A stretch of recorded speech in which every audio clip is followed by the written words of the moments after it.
If you love movies, you're in the right place, and that place is here at the Chronicle, the official film podcast for the people's movies. My name is Paul. I am your co-host here at the podcast, but I'm also the editor of the people's movies. Thank you very much for joining us for this episode 47. It's just myself for this episode. We're going very old school Chronicle. It's a solo episode, and obviously we're now in the middle of the summer, so the sort of timetable of things that we're doing is sort of out the window.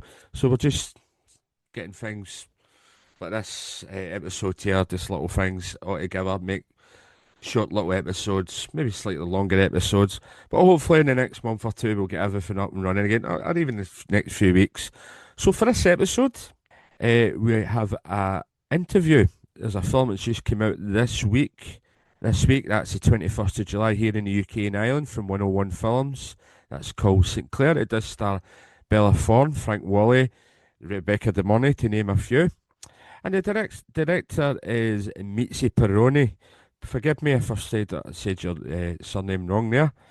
The interview is not by myself. It's an audio interview, and it's from Shane A.Bassett. Shane has been at the website for a long, long time, around about 10, 11 years. And he's based in Australia. So he had a nice 40-minute interview with, quite a good interview with Mitzi.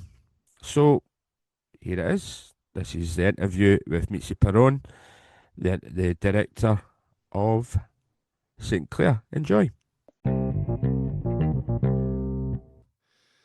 Hello, Mitzi. It is a pleasure to meet you. I'm Shane. It's great to be here, Shane. Thank you for having me. Well, I always said Bella should have been Joan of Arc, and you've done it. She's fantastic in this, and thank you for casting her. Thank you. That means the world, seriously.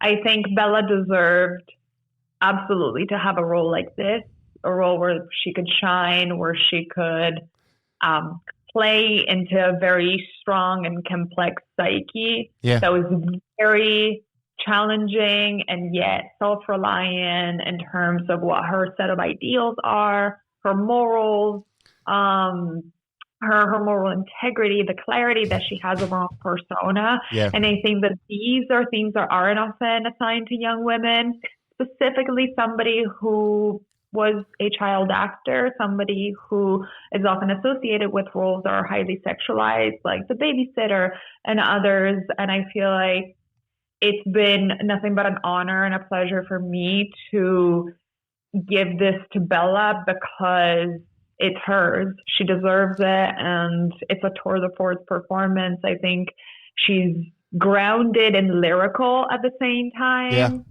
And she does an excellent job, and I'm so, so proud of her. Yeah, she's sensational, and I've been saying for a long time she's underrated, very underrated. And I just think that on a roll lately in her roles, she's been on a roll. She's been really good and deep in so many movies. This one was challenging, though, because it took me to places that I wasn't expecting. Oh, that's lovely, I think. What do you want to tell me more? Yeah, I just want to know how you came up with it. I know Guinevere Turner and yourself writing it. Amazing. Did you get together, and was it an original idea? So the film is based on a book called Clara 16 by Don Roff. Yeah. Then, which centers around a Dexter-like cheeky Catholic high school student with a bad habit, killing people. And there's definitely, the book is a young adult novel.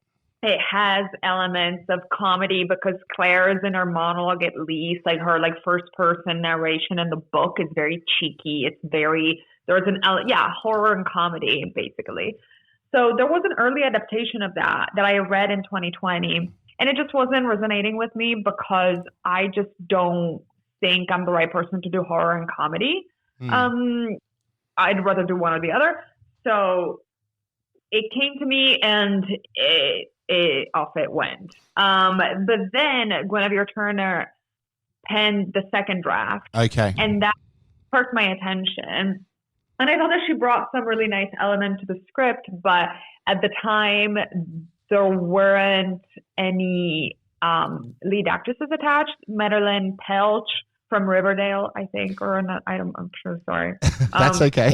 Yeah, Madeline Pelch was attached originally, and then scheduling conflicts. Films have a will of their own. They really have to be a perfect storm. So many things have to come together at the right moment and the right way for them to work. They're such a behemoth, paramount, biblical effort, and at the same time, they're so fragile. It could fall apart at any given moment. So anyway, the trajectory of this film, the version that Guinevere penned drew me back into the project, and the producers really wanted Bella Thorne attached, and I absolutely agreed. The titular character was supposed to have red hair, and Bella came to mind instantly, and it felt right to see the Disney child actor become this American Psycho Joan of Arc, girl walks home alone at night mix. And so, because I had known Bella for 5 years, and we had tried to work together on a couple of other projects. Right. I felt like I had enough knowledge of her and of her ambitions to be able to shape this third and final draft, which I penned at the beginning of 2022 with the aim to attach Bella, and it worked. To the third draft, the shooting script, I also brought my personal experience in Catholic school, and how actually, by the fact that of course, having a religious background will teach you something about ethics and morals, and the fact that every life is sacred, and that you're supposed to treat people with kindness and so forth, and turn the other cheek and what have you. But inherently, Catholicism is also loaded with gory images. It's also loaded with violence. And so that definitely influenced my filmmaking. And I thought, if I am approaching this character, it's not enough for me to slap the, she's female Dexter, label on her. No. I really wanted to make sure that I knew what her cultural influences were, how her psyche was shaped, also by societal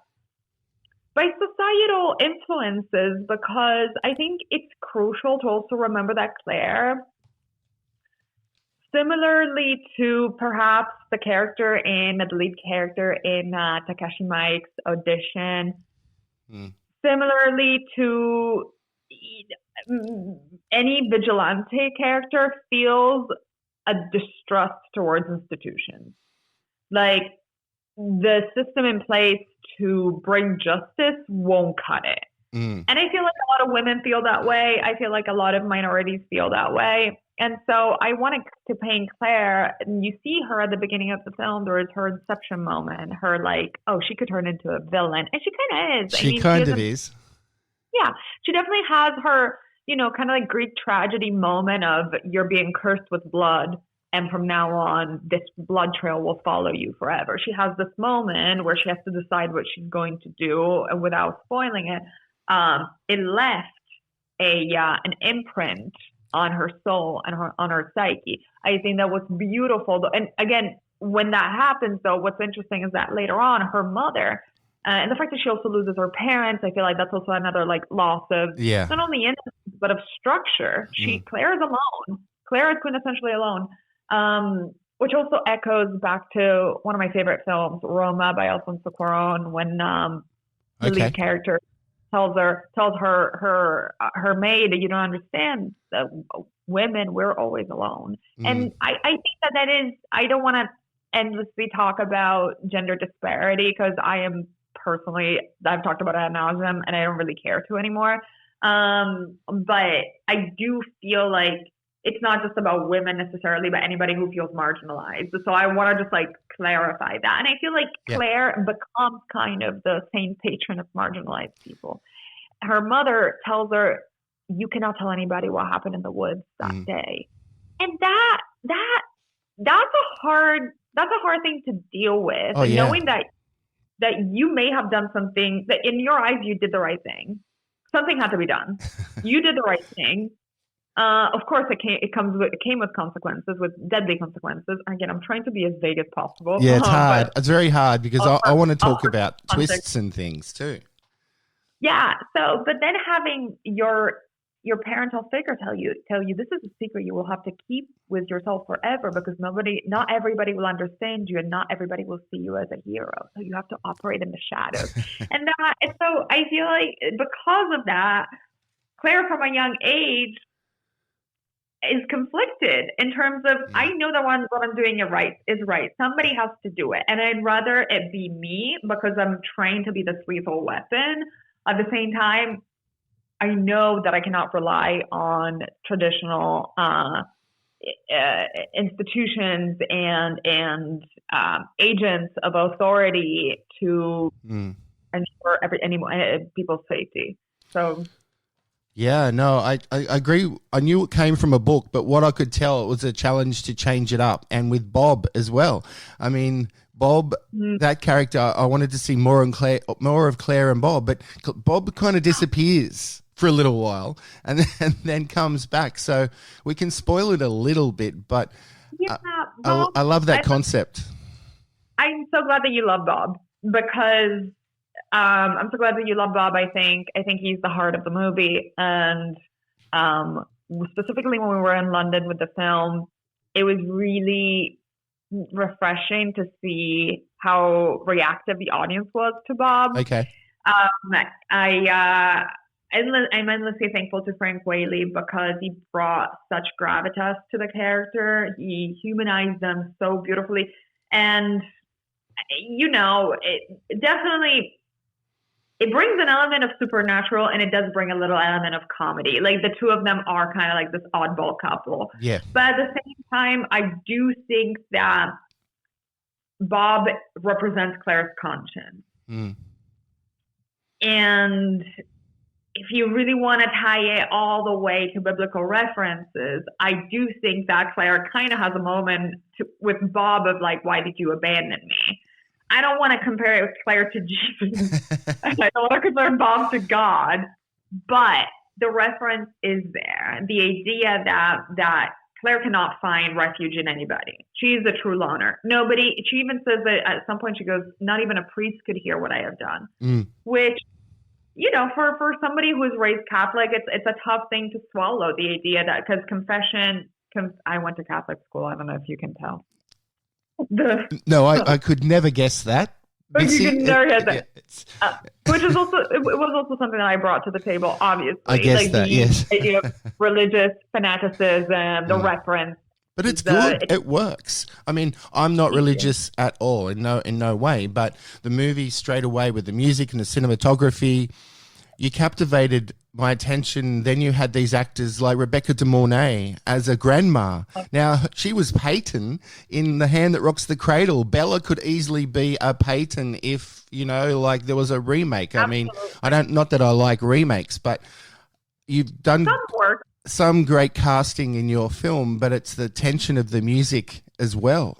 I think your composer, I think Zola as well, your cinematographer, is just... Everything clicked, and this movie is going to put you on the next level, I think. Thank you so much. That really warms my heart. It's you're in tunnel vision sometimes when you make anything, because you're so close to it. And then hearing people's feedback, and it puts you in a sense of like warped reality. At times, I know exactly what I made, and I know the strength of the film, and at other times, I'm like, I don't know what anything is anymore. It's hard to keep a rational outlook on an untainted outlook on what you did without berating your own self with, I should have had more time, I should have had more resources, I should have done this and this and that, etc., because you're so close to it. And then I'm so grateful that I was able to step away from it for a year. I hadn't seen the film since I think August or September of last year in Germany at Oldenburg Festival. And I'm thankful that I'm able to release it, because and now it becomes yours. it becomes yours and everybody else's. And hearing this type of feedback really does, it feels good. So thank you. Was there any alternate endings in mind, or were you going to change it up where maybe it just didn't happen the way it happened in your film, because it kind of ended in a bleak way, which is fine. Which is fine. End like that, actually.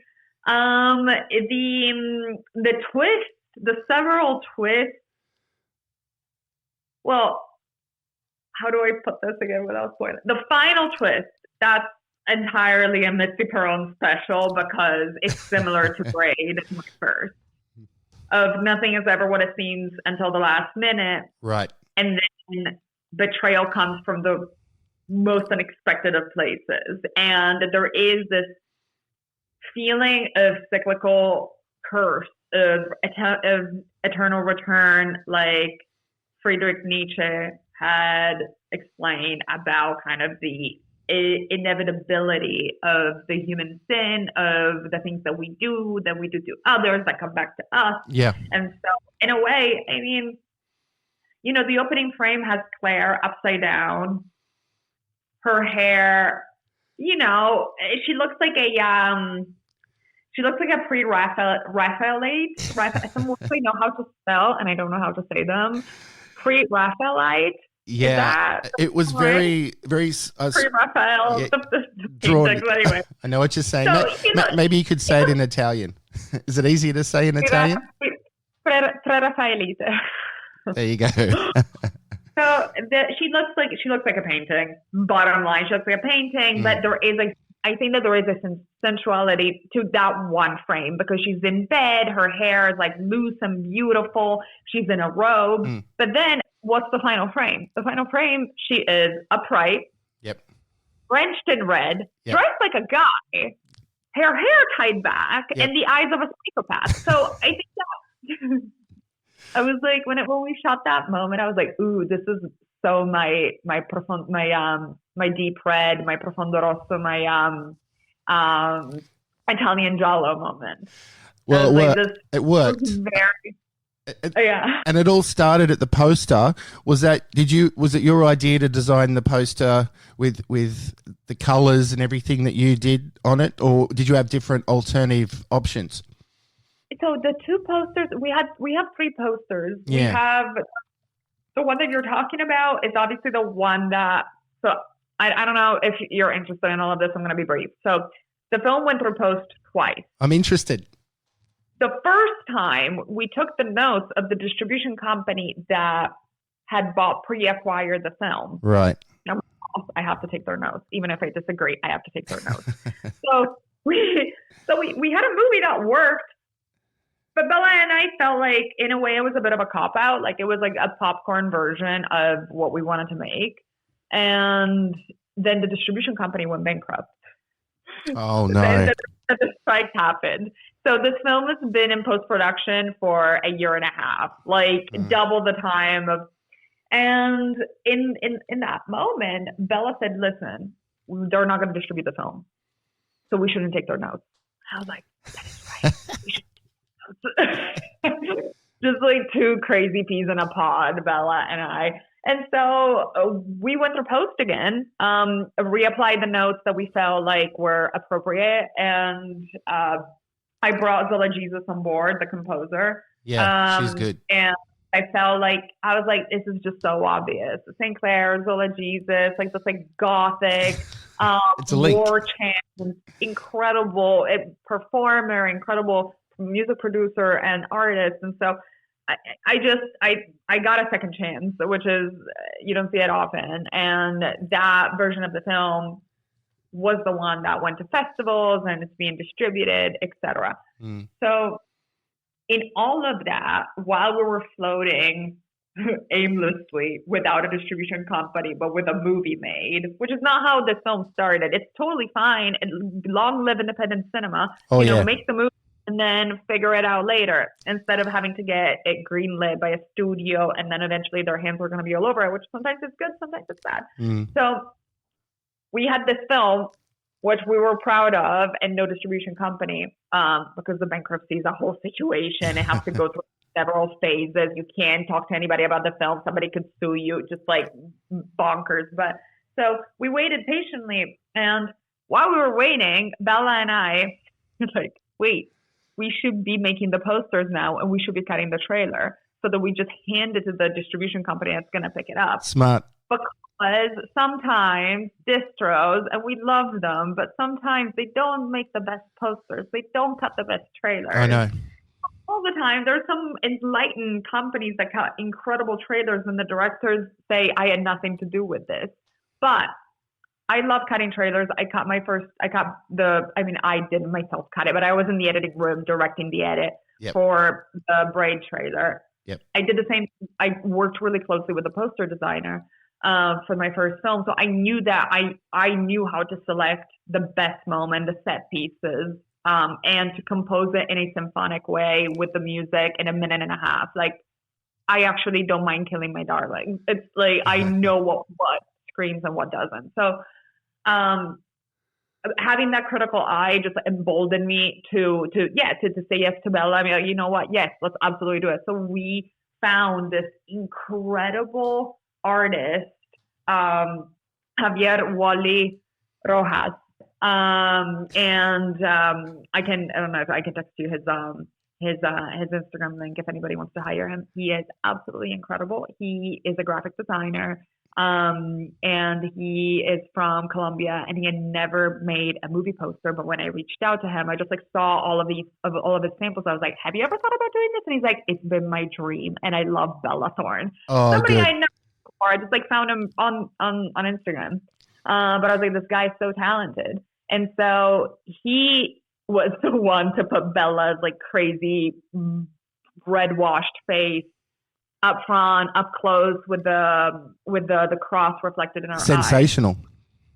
It's beautiful. He's a genius. Everybody should hire him. But so the alt poster, the artsier one, obviously is that I claim it. The one with the big eye. I don't know if you saw it. It's obviously the distribution company is running with Bella's face more than it is with some. I know, right? Yeah. This monster that I created. It's got a big eye, flames, moth, Bella sort of upside down. It's a collector's poster. I like it. I think it's a nice companion piece to the main one. But that's the one I haven't seen, so I'll have to check that out because I'm really into artwork and posters, and I'm glad that you said the artist from Colombia because he will now hopefully get some really good work out of that and more posters to collect because I'm a collector. I hope he comes back to me in 3 years and tells me my rate has tripled. I know I've taken up a lot of your time, but with Braid, you kind of had to finance that in your own unique way. What about this one? Did you have to get any crypto to add to the budget, or did you stay in budget, or did you go over budget? How did you go? Did you stay within the budget? We stayed within the budget. So the many questions. Okay, Braid. Sorry, can you hear me? Okay. I can hear you. Okay, yeah. Okay, I'm just hearing. I hate noises. I love quiet, and I'm hearing things through the window.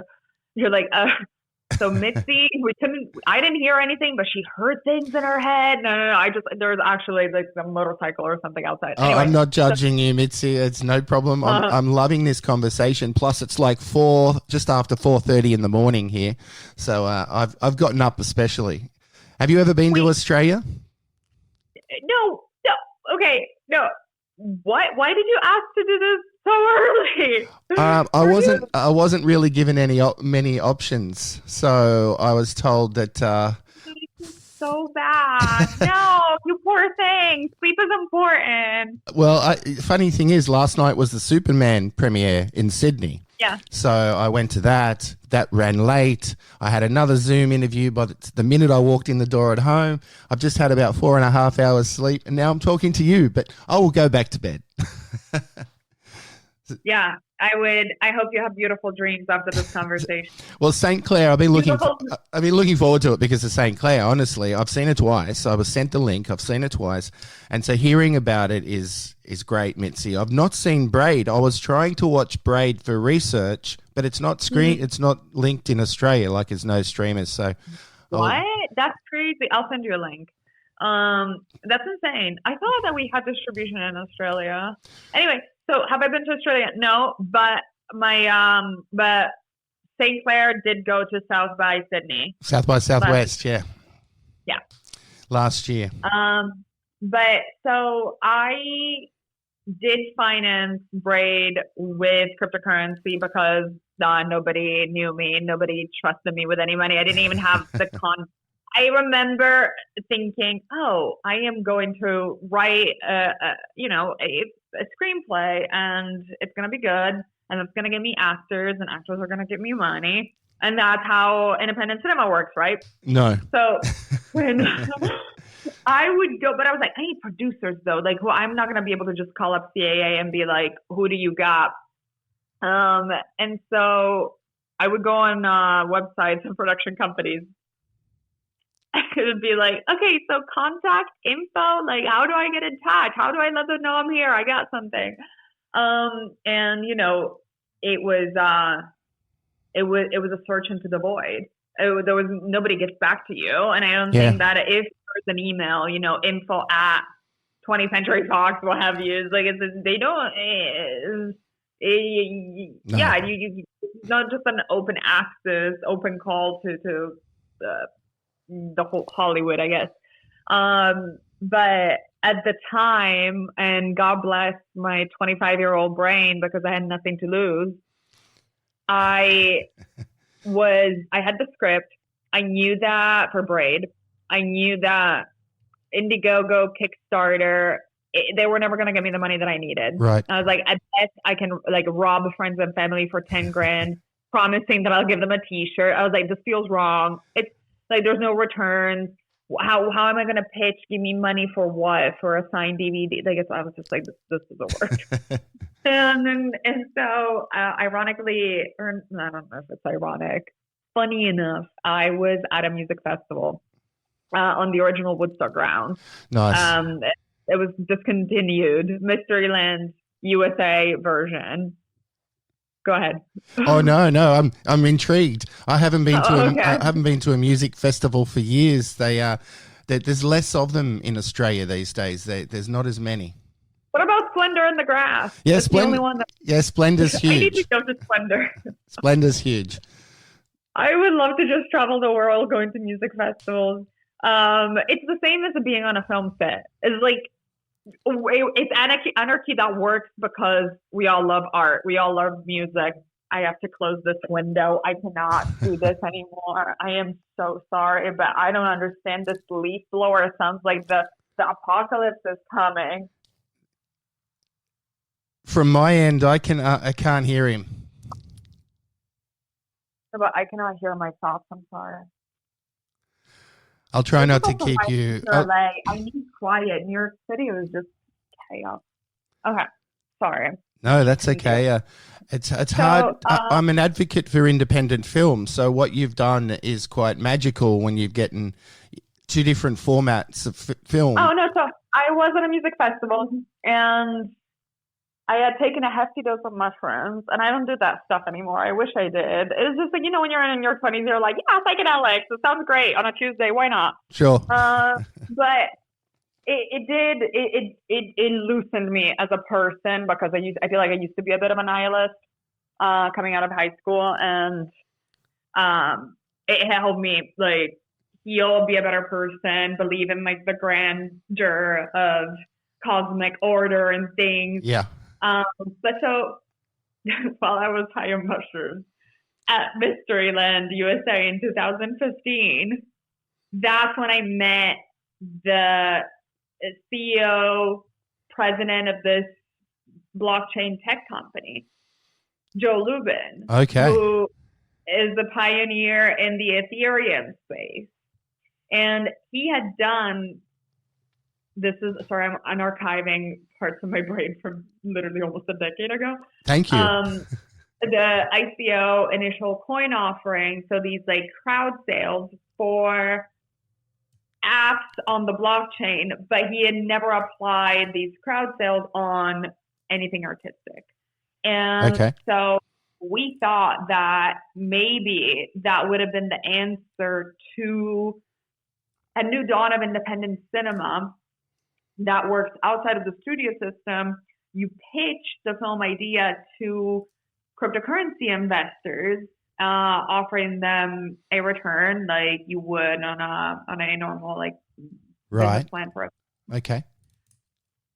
But it is kind of direct to consumer. It uses the blockchain, which is peer-to-peer contracting, and so it bypasses any type of sanitization that a studio may want to impose because they saw this hit worked a year ago, let's do something like that but slightly different, which is often, and I understand, I mean, I respect studios, like Hollywood studios so much.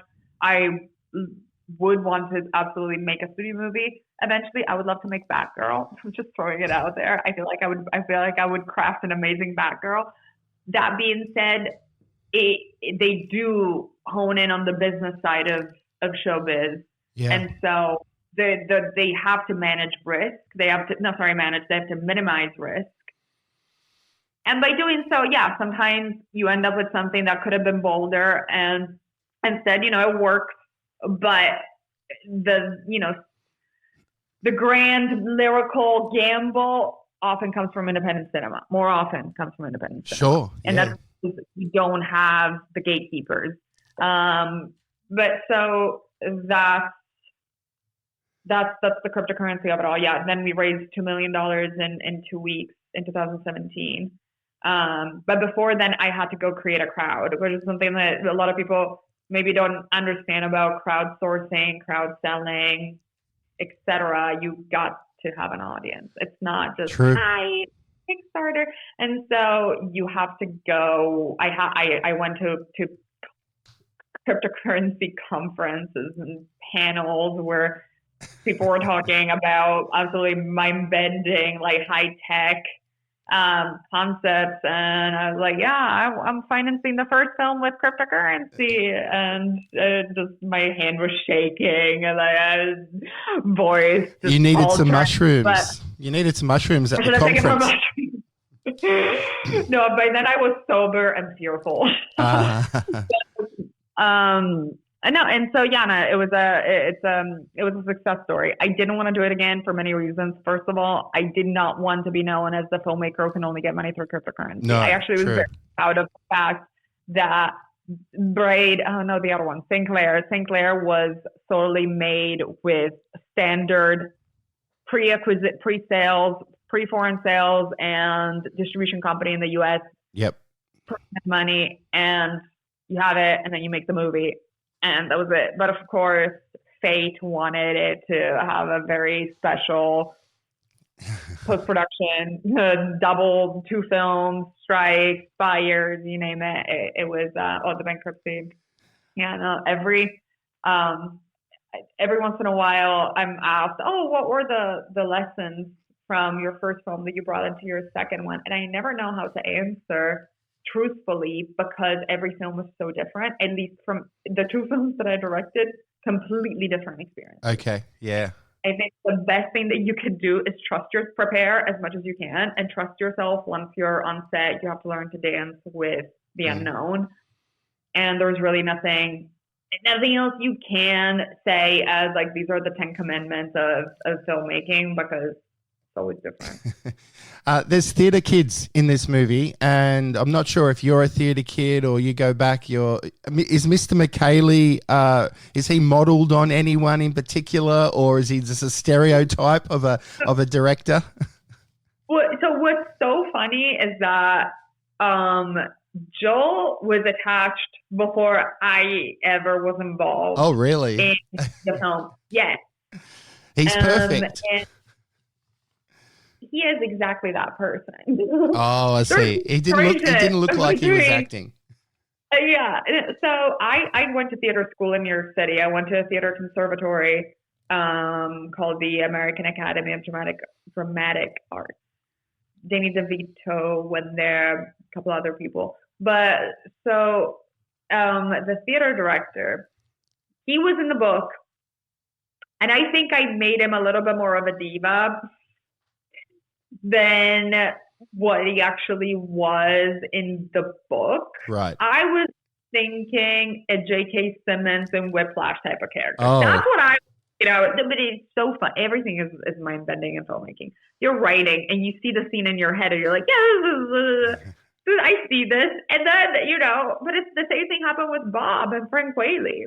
Yeah. I wrote Bob to be a lot not sillier. I don't know how when I was writing Bob, I was thinking of Harvey Firestein.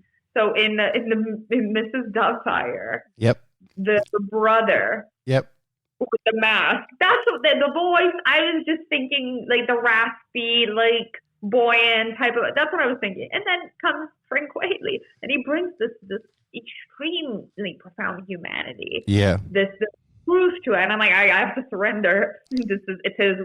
I can't, And the same thing happened with Joel Mickley.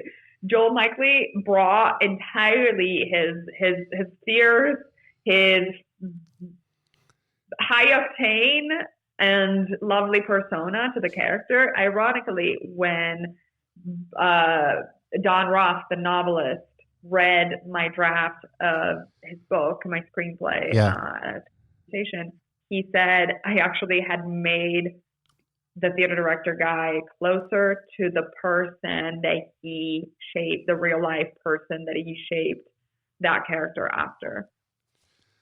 Well, it worked, and I mean, I don't know. I feel like I'm taking too much of your time up, but I haven't mentioned Ryan Philippe and Rebecca De Mornay, as I briefly touched on before.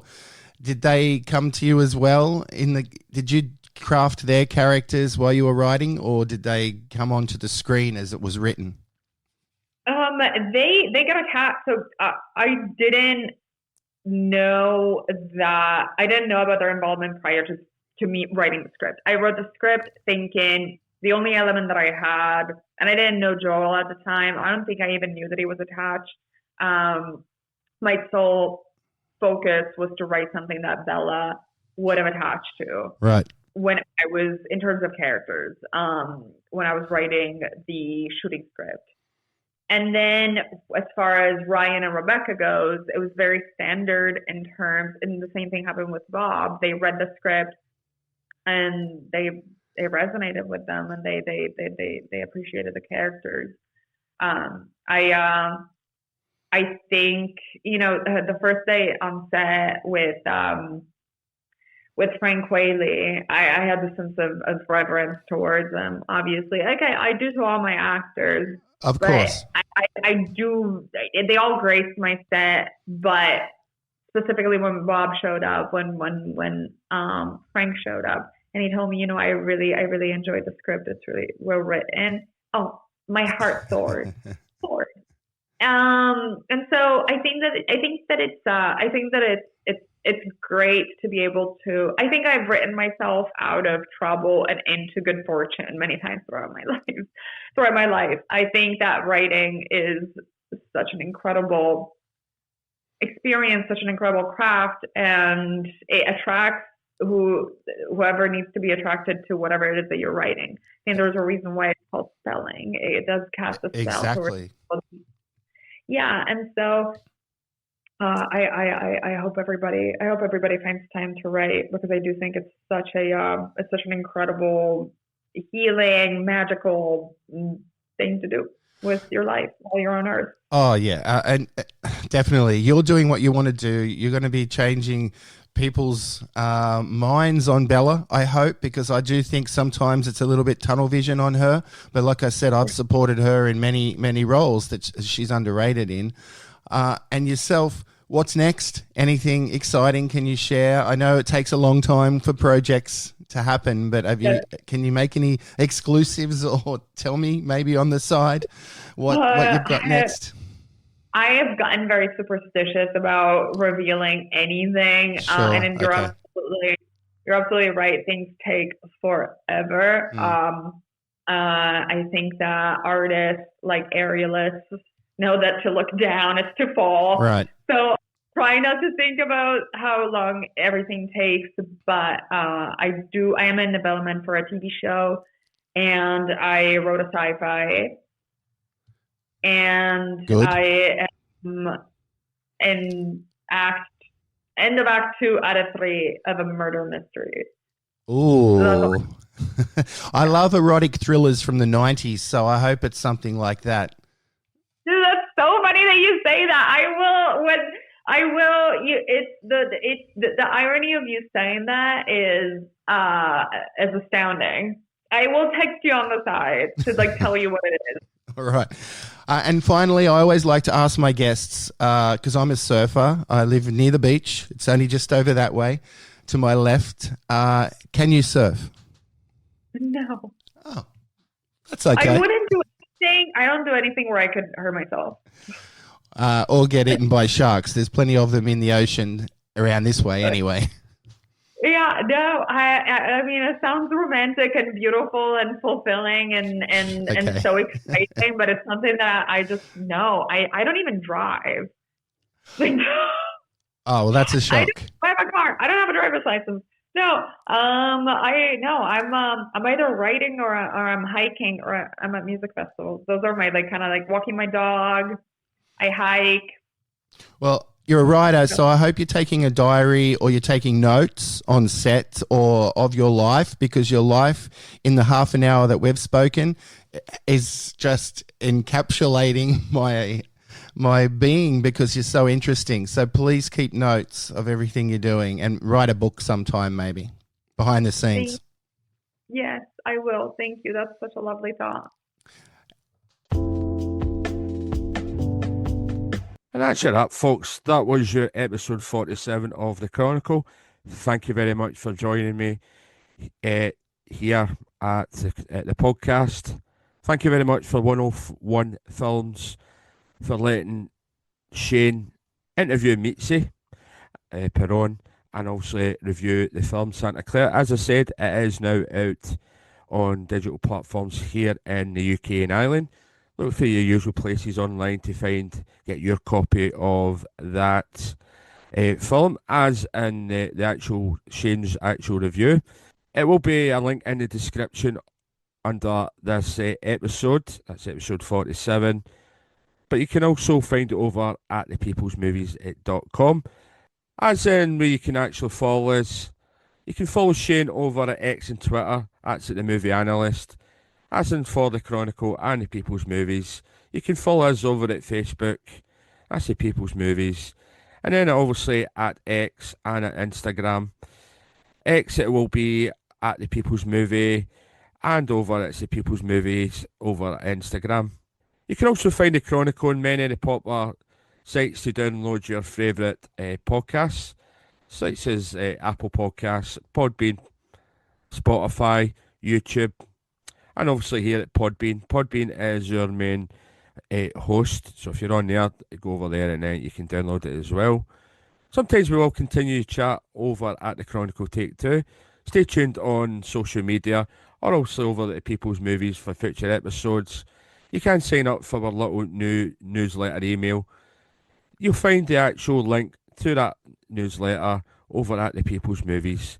And that obviously, as I said, that will keep you posted on future episodes and what also we're doing over at the website. We do a lot of things like a lot of news, reviews, trailers, and a lot of competitions to win a lot of great stuff. You can also show your support for the Chronicle and the People's Movies with Buy Me a Coffee and at PayPal. You'll find the links over at the website. You can also obviously share the podcast on social media with your friends and family. And if you're listening via one of those popular podcast websites, please do give us a rating. We are a very, very small podcast. And you sharing, rating does help us, and it also helps the algorithm for people to find the podcast a lot more. It will mean a lot. Other than that, thank you very much, Shane, for doing the interview with Mitzi, and also to you guys for listening. Thank you for joining me. Until the next time, enjoy the movies.